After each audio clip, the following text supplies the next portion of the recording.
আজকের পৃথিবী আসলে আবেগ দিয়ে চলে না। চলে আসলে স্বার্থ, শক্তি আর সব হিসাব দিয়ে। নিজেদের নিরাপত্তা বাড়ানো বা নিরাপত্তা নিশ্চিত করা কিন্তু কোনো অপরাধ নয়। আমাদের প্রতিবেশীদের সাথে কথা বলতে হবে। ক্ষমা চাওয়ার ভাষায় নয়, স্পষ্টভাবেই কথা বলতে হবে। তুরস্কের পাশাপাশি চীন, পাকিস্তান, ইরান কিংবা অন্যান্য বন্ধু দেশগুলোর সাথে প্রতিরক্ষা চুক্তি গঠন করতে হবে। আসসালামু আলাইকুম। আমি রুহুল আমিন রানা। আজকের পৃথিবীতে মিলিটারি শক্তি শুধু আসলে বড়, বড় যুদ্ধবিমান বা ট্যাংক কেনার মধ্যেই কিন্তু সীমাবদ্ধ না। এটা এখন অংশীদারিত্বের লড়াই, প্রযুক্তি ভাগাভাগির লড়াই এবং নিজেদের যে প্রতিরক্ষা শিল্প সেটা গড়ে তোলার লক্ষ্যে আসলে সব দেশ এগিয়ে চলছে। তো বাংলাদেশ বর্তমানে এমন একটা গুরুত্বপূর্ণ পরিবর্তনের পথে দাঁড়িয়ে আছে যেখানে আসলে আমাদের সামরিক বাহিনী ধীরে, ধীরে ভাবছে যে কোন জিনিস আসলে জাস্ট কিনাই নয়, মানে এটাকে তৈরি, আপগ্রেড এবং ইনোভেট করা সেটার জন্য আসলে ভাবছে। তো বাংলাদেশের এই পরিবর্তনশীল চিন্তার ভেতরে বা এই যাত্রায় সবচেয়ে সম্ভাবনাময় এবং বাস্তবসম্মত অংশীদার হচ্ছে কিন্তু তুরস্ক। তো তুরস্ক শুধু একটা মুসলিম দেশ নয়, এটা আজকের বিশ্বের সবচেয়ে দ্রুত গতিতে বেড়ে ওঠা প্রতিরক্ষা উৎপাদন শক্তিগুলোর কিন্তু একটি। যে দেশ মাত্র ২০ বছরে নিজেকে বিদেশি নির্ভরতা থেকে কমিয়ে প্রায় ৭৫% কিন্তু মুক্ত করেছে। তো আজকের এই ভিডিওতে আমরা দেখব বাংলাদেশ এবং তুরস্কের যদি পার্টনারশিপ হয় বা এই পার্টনারশিপ কিভাবে শুরু হলো, কোথায় দাঁড়িয়ে আছে, কোন কোন সেক্টরে আসলে বাস্তব যৌথ উদ্যোগ করা সম্ভব, এছাড়া কি কি উৎপাদন করা যেতে পারে স্টেজ বাই স্টেজ। এই পার্টনারশিপ আমাদের ভবিষ্যতের জন্য কতটা গেম চেঞ্জার হতে পারে, এছাড়া আমাদের প্রতিবেশী উলফল্যান্ডের প্রতিক্রিয়া কি হতে পারে সেগুলো নিয়ে আলোচনা করব।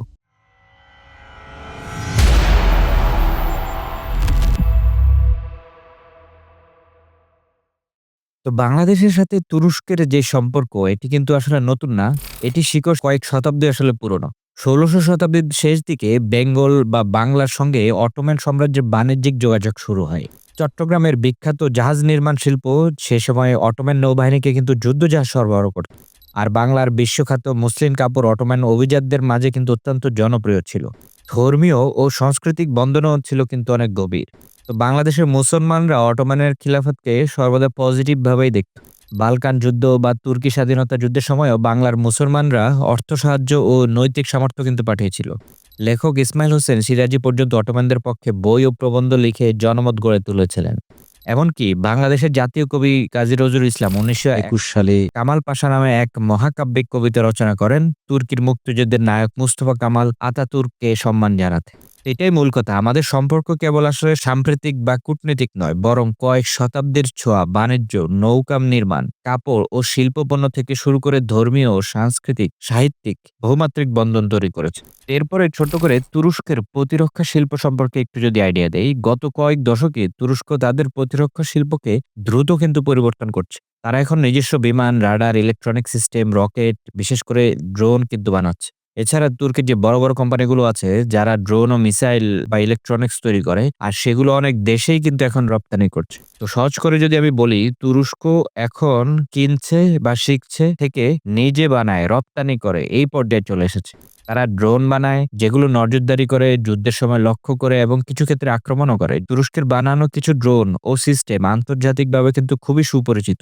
এছাড়া রকেট, ক্ষেপণাস্ত্র, রাডার কমিউনিকেশন সিস্টেমও তাদের প্রযুক্তি কিন্তু বাড়ছে। তারা প্রযুক্তি ট্রান্সফার করে, অর্থাৎ অন্য দেশে কিভাবে বানাতে হয়, কিভাবে অ্যাসেম্বল করতে হয় সেই ব্যাপারেও সহায়তা করে। এখন কথা হচ্ছে বাংলাদেশ আসলে কোন পর্যায়ে আছে? বাংলাদেশের কারিগরি ও উৎপাদন সামর্থ্য কতটুকু বাস্তব? বাংলাদেশ আসলে স্বাধীনতার পর থেকে ধীরে, ধীরে নিজেদের সামরিক ও প্রযুক্তিগত ভিত্তি তৈরি করার চেষ্টা করছে। আমাদের কিছু সেনাবাহিনী ভিত্তিক ওয়ার্কশপ আছে যেখানে ছোট অস্ত্র, গোলাবারুদ, রক্ষণাবেক্ষণ ইত্যাদি করা হয়। বাংলাদেশে কিছু প্রতিষ্ঠান আছে যেমন অর্ডিন্যান্স ফ্যাক্টরি বা মেশিন টুল ফ্যাক্টরি আছে। কিন্তু মেগা স্কেলে ড্রোন বা রকেট তৈরির ব্যাপারে অভিজ্ঞতা এখনো সীমিত।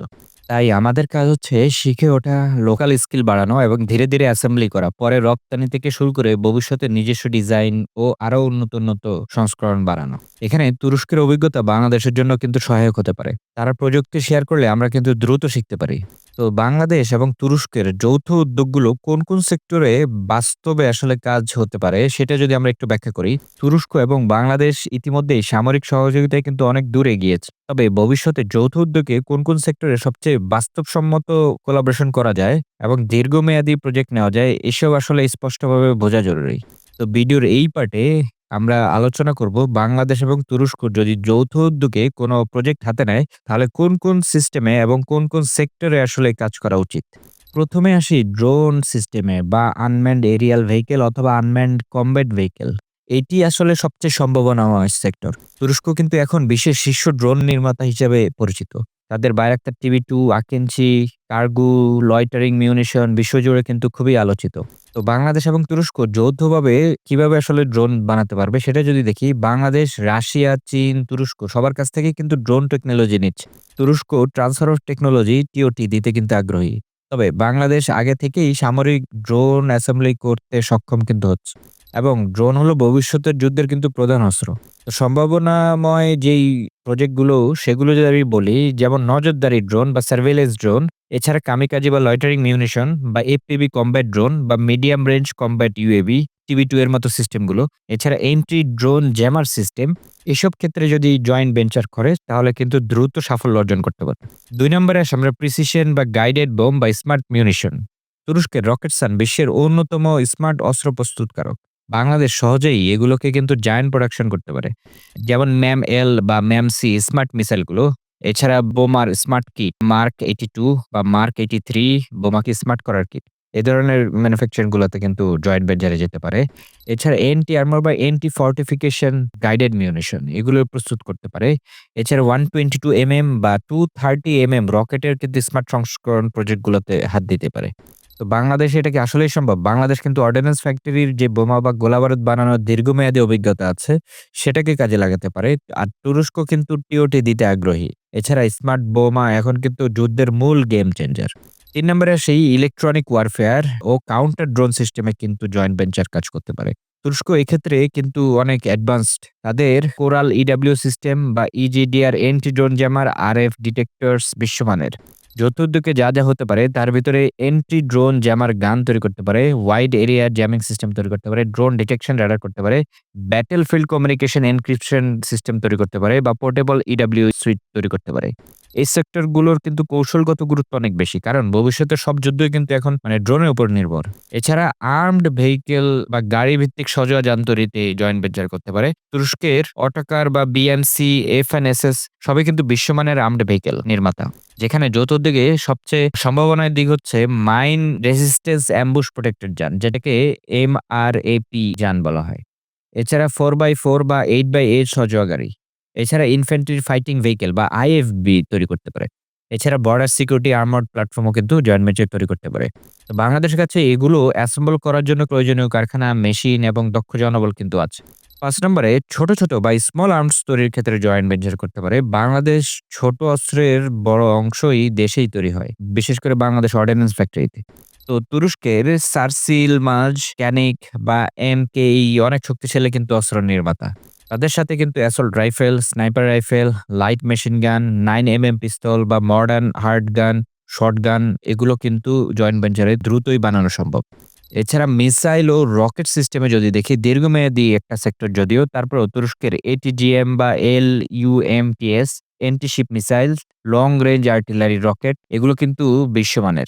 বাংলাদেশের সাথে তারা যেগুলো করতে পারে, যেমন এটিজিএম অ্যাসেম্বলি করতে পারে, রকেট আর্টিলারি কম্পোনেন্টস প্রোডাকশন করতে পারে, গাইডেড আর্টিলারি রকেটস তৈরি করতে পারে, নেভাল অ্যান্টি-শিপ মিসাইল সাবসিস্টেম তৈরি করতে পারে। কিন্তু এগুলো দ্বিতীয় ধাপ বা মধ্যম মেয়াদের জয়েন্ট প্রোডাকশন হতে হবে। তুরস্কের সাথে নৌ প্রযুক্তিতেও কিন্তু জয়েন্ট ভেঞ্চার করা যায়। যেমন কোস্টাল ও অফশোর পেট্রোল ভেসেল তৈরি করতে পারে। তুরস্কের শিপ বিল্ডিং এ দ্রুত উন্নত করছে। বাংলাদেশ তুরস্কের যৌথভাবে patrol vessel, high speed interceptor craft, unmanned surface vessel, naval communication and surveillance system এগুলোতে কিন্তু জয়েন্ট ভেঞ্চার করতে পারে। এবং বাংলাদেশ নৌবাহিনীর জন্য কিন্তু এটি খুবই মূল্যবান। এছাড়া ডিফেন্স সফটওয়্যার বা সাইবার টেকনোলজিতেও কিন্তু কাজ করতে পারে। এইটা ভবিষ্যতের আসলে একটা বড় সেক্টর। তুরস্কের সাইবার ডিফেন্স কিন্তু শক্তিশালী। বাংলাদেশে এখন সাইবার ইউনিট শক্তিশালী করছে। তো যৌথভাবে কিন্তু বাংলাদেশ আর তুরস্ক drone swarm control software, military grade inscription, এছাড়া battle field management apps, AI based target tracking এগুলোতে কিন্তু জয়েন্ট ভেঞ্চারে কাজ করতে পারে। বারুদের কাঁচামাল বা বিস্ফোরকেও কিন্তু বাংলাদেশ শক্তিশালী হতে পারে। বাংলাদেশ কিন্তু ইতিমধ্যে বিস্ফোরক, গান পাউডার, আর্টিলারি শেল তৈরি করে। কিন্তু আধুনিক বিস্ফোরকের বিশেষ কাঁচামাল কিন্তু এখন আমদানি নির্ভর। তুরস্কের সঙ্গে যৌথভাবে এই হাই গ্রেড এক্সপ্লোসিভ তৈরি করতে পারে, শেল কেসিং তৈরি করতে পারে, প্রপেলেন্ট তৈরি করতে পারে, ফিউজ অ্যান্ড ডেটোনেটর তৈরি করতে পারে। এগুলো উৎপাদন করা কিন্তু সম্ভব এবং বাংলাদেশ এতে দ্রুতই কিন্তু দক্ষতা অর্জন করতে পারবে। ওভারঅল ট্রেনিং এবং টেকনোলজি ট্রান্সফার কিন্তু করতে পারে। যেমন drone pilot training, EW specialist training, missile engineering training, Naval architect, cyber defence এগুলোতে কিন্তু জয়েন্ট ট্রেনিং তারা করতে পারে। ওভারঅল কোন সেক্টরে আসলে কাজ বাস্তবসম্মত সেটা যদি আমরা দেখি, ড্রোন ও ইউএভির অত্যন্ত মানে পজিটিভ এবং বাস্তবসম্মত একটা সেক্টর, যেটা ১ থেকে ৩ বছর মেয়াদের ভেতরেই সাফল্য আনা সম্ভব। স্মার্ট বোমা ও মিউনিশন সেক্টরটা কিছুটা উচ্চ সম্ভাবনাময়, যেটা ২ থেকে ৫ বছরের ভিতরে সাফল্য আনা সম্ভব। এছাড়া এন্টি জ্যামিং, এন্টি ড্রোন এগুলোও কিন্তু খুবই সম্ভাবনাময়, যেটা ১ থেকে ৪ বছরের ভিতরে সাফল্য আনা সম্ভব। তো এই পার্টনারশিপের মাধ্যমে কিন্তু বাংলাদেশে কর্মসংস্থান বাড়বে, ফ্যাক্টরি বাড়বে, ইঞ্জিনিয়ার্স টেকনিশিয়ানরা কাজ পাবে। দ্বিতীয়ত হচ্ছে আমদানি কমবে। কিছু অংশে আমাদের দেশে বানালে বৈদেশিক মুদ্রা বাঁচবে। তৃতীয়ত প্রযুক্তি শেখার সুযোগ থাকবে। লোকাল ইন্ডাস্ট্রি ধীরে, ধীরে আরো শক্তিশালী হবে। চতুর্থত আঞ্চলিক কৌশল ও গুরুত্ব বাড়তে পারে। বিশেষত দক্ষিণ-পূর্ব এশিয়ায় বাংলাদেশ কিন্তু গেম চেঞ্জার হয়ে উঠতে পারে। এখন এই ধরনের কোলাবোরেশনকে ভারত কিভাবে দেখতে পারে সেটা যদি আমরা একটু যাচাই করি। প্রতিবেশী দেশ হিসেবে ভারত ১ম এই মনে করবে এটা তাদের আসলে নিরাপত্তার দিক থেকে সতর্কতার কারণ। তারা ভাবতে পারে যে বাংলাদেশ যদি ড্রোন ও কিছু আক্রমণাত্মক সামর্থ্য পায়, সেটা সীমান্তে হয়তো অশান্তি বাড়াতে পারে অথবা আঞ্চলিক ভারসাম্য পরিবর্তিত হতে পারে। তাই সম্ভাব্য প্রতিক্রিয়াগুলো হতে পারে এরকম যে কূটনৈতিক চাপ সৃষ্টি করতে পারে, সীমান্তে নিরাপত্তা বাড়ানো বা নিজেদের সামরিক সক্ষমতা আরো বাড়াতে পারে। এখন কথা হচ্ছে আমরা কিভাবে এই চ্যালেঞ্জগুলো সামলাবো? তো আজকের পৃথিবী আসলে আবেগ দিয়ে মানে কোনো রাষ্ট্র চলে না। চলে আসলে স্বার্থ, শক্তি আর সব হিসাব দিয়ে। তো বাংলাদেশ যদি তুরস্কের মতো এরকম দেশের সঙ্গে প্রতিরক্ষা ও ড্রোন প্রযুক্তি নিয়ে এগোতে চায়, তাহলে সেটা একটা স্ট্র্যাটেজিক ক্যালকুলেশন দিয়েই কিন্তু আগাতে হবে। এর ভিতরে কিছু কৌশল অবলম্বন করতে পারে। আমাদের প্রতিবেশীদের সাথে কথা বলতে হবে। ক্ষমা চাওয়ার ভাষায় নয়, স্পষ্টভাবেই কথা বলতে হবে। মানে খুবই দৃঢ়ভাবে কথা বলতে হবে এবং স্পষ্টভাবে জানাতে হবে যে তুরস্কের সাথে আমাদের যেই প্রতিরক্ষা চুক্তি বা যেই উন্নতিকরণ চুক্তি হবে সেটা আসলে আমাদের ডিটারেন্স তৈরি করার জন্য, মানে আমাদের নিজস্ব সক্ষমতা বাড়ার জন্য, আক্রমণের জন্য নয়। তো নিজেদের নিরাপত্তা বাড়ানো বা নিরাপত্তা নিশ্চিত করা কিন্তু কোনো দেশের কাছে আসলে অপরাধ নয়। সো এভাবেই মেসেজটা পৌঁছাতে হবে। দ্বিতীয় কৌশলটা হতে পারে বহুপাক্ষিক ভারসাম্য। যেকোনো একজনের সাথে না, বিভিন্ন রাষ্ট্রের সাথে আসলে এই সক্ষমতা গড়ে তোলা উচিত। রাষ্ট্র যদি এক দেশের উপর নির্ভর করে তাহলে সেই রাষ্ট্র কিন্তু আসলেই খুব দুর্বল হয়ে পড়ে। তাই তুরস্কের পাশাপাশি আমাদের যে পার্শ্ববর্তী চীন, পাকিস্তান, ইরান কিংবা অন্যান্য বন্ধু দেশগুলোর সাথে সবার সাথেই আসলে বহুপাক্ষিক ভারসাম্য বজায় রেখেই নতুন, নতুন কৌশল এবং বিভিন্ন ধরনের প্রতিরক্ষা চুক্তি গঠন করতে হবে। ৩য় নাম্বার কৌশল যেটা আমরা অবলম্বন করতে পারি সেটা হচ্ছে এটার একটা আইন এবং নিয়ন্ত্রণ করতে পারি।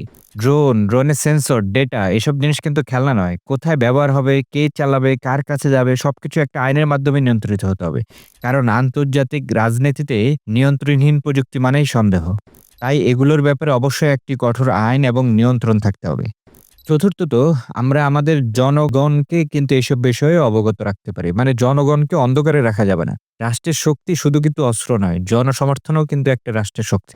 মানুষকে বোঝাতে হবে যে এই প্রযুক্তি যুদ্ধ ছাড়া দুর্যোগ, সমুদ্র উপকূলীয় কার্যকলাপ, সীমান্তে নজরদারি, এছাড়া সার্চ অ্যান্ড রেস্কিউ কাজে বিভিন্ন কাজে কিন্তু এগুলো ব্যবহার করা যায়। তো এই জিনিসগুলোই জনমত গড়ে তুলতে হবে এবং জনসমর্থনও থাকতে হবে। কারণ ভেতরের সমর্থন যদি না থাকে তাহলে বাইরের চাপেও কিন্তু সামলানো যায় না। তবে এইসব চুক্তির কারণে কিছু সম্ভাব্য ঝুঁকিও থাকতে পারে, যেগুলোকে আসলে অবহেলা করলে রাষ্ট্র পরবর্তীতে কিন্তু মূল্য দিতে হতে পারে। এর ভেতরে ১ম টা হলো প্রযুক্তিগত নির্ভরতা কমানো। কোর টেকনোলজি যদি বাইরে থাকে তাহলে সুইচটাও কিন্তু অন্যর হাতে থাকবে। সুতরাং এই কোর টেকনোলজির বা প্রযুক্তিগত নির্ভরতা কিন্তু আমাদের ১ম এই কমাতে হবে। এছাড়া আরেকটা জিনিস হলো ভুল কূটনীতি। প্রতিবেশীর উদ্বেগকে আসলে কখনো হালকাভাবে নেওয়া ঠিক না। আর প্রতিবেশীর উদ্বেগকে যদি আমরা হালকাভাবে নেই সেটা পরও কিন্তু শত্রুতায় রূপ নিতে পারে। সুতরাং আমাদের প্রতিবেশী যদি কোনো উদ্বেগ দেখায় সেটাকেও খুব শান্তভাবে আমলে নিতে হবে। ওভারঅল আমাদের কমান্ড এবং কন্ট্রোলে যদি দুর্বলতা থাকে সেটাও কিন্তু একটা বড় রকমের ঝুঁকি। এটা মানে হলো নিয়ম কানুন না থাকা। ড্রোনের যদি নিয়ম কানুন না থাকে সেটা কিন্তু আর নিরাপদ হয়ে উঠবে না। পরবর্তীতে এটা কিন্তু আর হুমকি হয়ে উঠবে। আর সবশেষ তো আছেই, যেটা হচ্ছে অপরিকল্পিত বিনিয়োগ। হাইটেক ফ্যাক্টরি বানানো মানে ভবিষ্যতে বাজি রাখা। মানে ভুল হিসাব যদি করে এখনই, তাহলে পরবর্তীতে কিন্তু রাষ্ট্র ক্ষতিগ্রস্ত হতে পারে এবং এর প্রতিদান বা ড্যামারেজ কিন্তু রাষ্ট্রকেই দিতে হবে। সুতরাং এই ধরনের ঝুঁকি কিন্তু থেকেই যায়। তো ওভারঅল ১০ বা ২০ বছরের ছবি যদি আমরা দেখি, নেক্সট বাংলাদেশ আসলে কোথায় দাঁড়াতে পারে যদি সঠিকভাবে সবকিছুতে আগায়। টেক ডিটারেন্স সক্ষম রাষ্ট্রে পরিণত হবে এবং হাজারো, হাজারো উচ্চ দক্ষ ইঞ্জিনিয়ার এবং অপারেটর তৈরি করতে পারবে। প্রতিরক্ষা চুক্তিতে রপ্তানিকারক হওয়ারও সম্ভাবনা আছে। আর ভুল পথে গেলে কি হবে? ভুল পথে গেলে কূটনৈতিক চাপ, প্রযুক্তির দিক দিয়ে আটকে যাওয়া এবং ওভারঅল নিরাপত্তার যে ঝুঁকি, এসব একসঙ্গে আমাদের উপরে চেপে বসবে। তো শেষ কথা কি, রাষ্ট্রের জন্য শেষ কথা হলো বা মূল শিক্ষা যদি আমি সংক্ষেপে বলি, তুরস্কের সঙ্গে এই পার্টনারশিপ বাংলাদেশের জন্য একটা বড় সুযোগ। কিন্তু এই সুযোগটা কিন্তু অনেকগুলো শর্তযুক্ত সুযোগ। সফল হতে হলে আমাদের দরকার দৃঢ় কূটনীতি, তারপর হচ্ছে বহুমুখী জোট এবং কঠোর আইনি কাঠামো আর নিজস্ব প্রযুক্তিতে বিনিয়োগ করা। এই ৪ টা যদি না থাকে তাহলে এই পার্টনারশিপ শক্তি কিন্তু আর শক্তি হিসেবে আসবে না। পরবর্তীতে কিন্তু এটি বোঝা হয়ে দাঁড়াবে। তো শেষ কথা যদি বলি, আধুনিক বিশ্বে যুদ্ধের আগে কথা বলে ওই দেশের প্রযুক্তি। তাই যে রাষ্ট্র নিজের সেন্সর বানাতে পারে সেই কিন্তু নিজের ভবিষ্যৎ দেখে। আর যে রাষ্ট্র নিজের ড্রোন বানাতে পারে সেই কিন্তু নিজের আকাশ নিয়ন্ত্রণ করতে পারে। তাই বাংলাদেশ যদি নিরাপদ থাকতে চায় তাহলে শুধু কেনাকাটায় নয়, নিজেদের প্রযুক্তি, নিজেদের শিল্প, নিজেদের প্রতিরক্ষা সবকিছুই নিজেদের হাতে আনতে হবে। তুরস্কের মতো শক্ত সঙ্গী যদি আমাদের সাথে থাকে তাহলে এই পথটা খুব কঠিন হলেও একেবারেই কিন্তু অসম্ভব নয়। তাই আজকের এই ড্রয়িং বোর্ডে আপনারা যা দেখছেন আগামীকালকে সেটাও হতে পারে শক্তির ভাষা। তো আজকের ভিডিওতে যে বিষয়গুলো নিয়ে আলোচনা করলাম, এই সিস্টেমে যদি বাংলাদেশ তুরস্কের সাথে জয়েন্ট ভেঞ্চারে যায় এবং এই সেক্টরগুলোতে তারা যদি জয়েন্ট প্রজেক্টে অংশগ্রহণ করতে পারে তাহলে বাংলাদেশ কিন্তু ভবিষ্যতে আত্মনির্ভরশীল ডিফেন্স ইন্ডাস্ট্রি এবং এই সাউথ এশিয়ার গেম চেঞ্জার হয়ে যেতে পারে। তো ভিডিওটি কেমন লাগলো এবং ওভারঅল আপনারা কি চান, বাংলাদেশের সাথে তুরস্কের কি ধরনের চুক্তি হওয়া উচিত সেটা আমাদেরকে কমেন্ট সেকশনে জানাতে পারেন। দেখা হচ্ছে নতুন কোনো ভিডিও নিয়ে। ততদিন পর্যন্ত সবাই ভালো থাকবেন, সুস্থ থাকবেন, অ্যান্ড আল্লাহ হাফিজ।